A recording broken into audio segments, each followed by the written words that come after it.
नमस्कार मित्रांनो, सगळ्यांचा आवडता विषय म्हणजे मुख्यमंत्री लाडकी बहीण योजनेचे पैसा कधी येणार आहे। मुख्यमंत्री लाडकी बहीण योजनेचा जो काही दुसरा हप्ता होता तो आज बहुतेक महिलांच्या अकाउंटमध्ये डिपॉझिट करण्यात आला। आज खूप काही महिलांच्या अकाउंटमध्ये 3,000 रुपये डिपॉझिट झाले।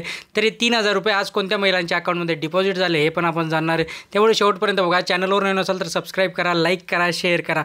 बघा, ज्या महिलांचे अकाउंट आधी अप्रूव्ड झाले होते आणि त्यांचं बँक सेटिंग झालेलं नव्हतं, अशा महिलांनी काही महिलांनी ते लिंक करून घेतलं, आधार कार्डशी लिंक केलं। काही महिलांनी बँकच चेंज केली, तर काहींनी पोस्ट ऑफिस बँकेमध्ये ते अकाउंट ओपन केले। आता ज्यांनी असं केले त्यांच्या अकाउंटमध्ये पैसे आले।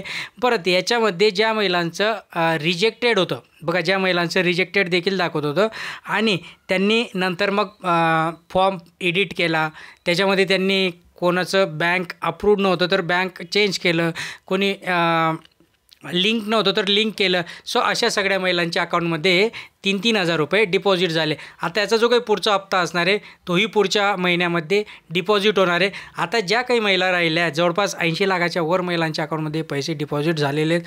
तर ज्या काही राहिलेल्या महिला आहेत त्यांनी जर लवकरात लवकर हे बँक सेटिंग करून घेतलं किंवा अकाउंट चेंज केलं किंवा पोस्ट बँकेमध्ये अकाउंट ओपन करून घेतलं तर त्यांच्याही अकाउंटमध्ये लवकरात लवकर हे सरकार आहे तोपर्यंत नक्कीच पैसे येतील। पुढचं काही सांगता नाही येत, कारण की सरकारच्या तिजोरीमध्ये झिरो पैसा झालेला आहे आता ऑलरेडी, खरंच झिरो झालेला आहे। आणि खरंच जर तुम्हाला याचा लाभ मिळवून घ्यायचा असेल तर लवकरात लवकर या गोष्टी करून घ्या। धन्यवाद।